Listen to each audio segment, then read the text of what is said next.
work together for good. Maayo man ang nahitabo sa imong kinabuhi karon.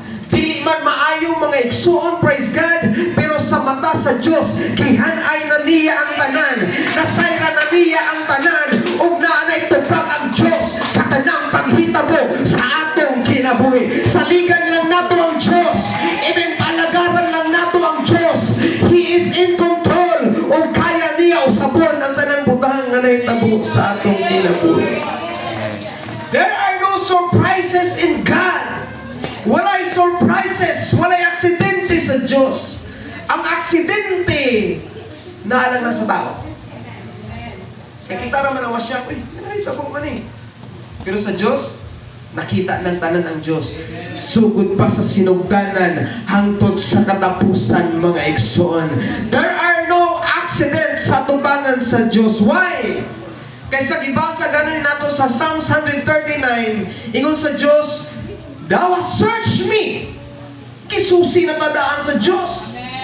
Walay panguna-una nato karon nga wala nasabtan sa Diyos.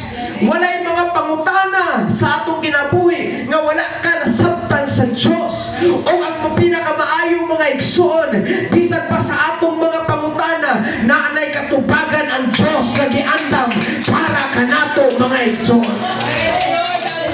Ingon sa Diyos, Thou knowest my down sitting. Nakabalo ang Diyos sa atong pagkatumba. Nakabalo po siya sa atong pagbangon. Nasabtan niya ang atong panguna-una. Iyang nahibalaan ang atong mga dalan, ang atong mga plano. Praise God. O ingon niya, and art acquainted with all my ways. Praise God, ibig sa word nga acquainted ka ng familiar na kaayo ang Diyos. Nakahibalo na ang Diyos sa atong mga pamaagi o sa atong mga dalanon, mga igsoon.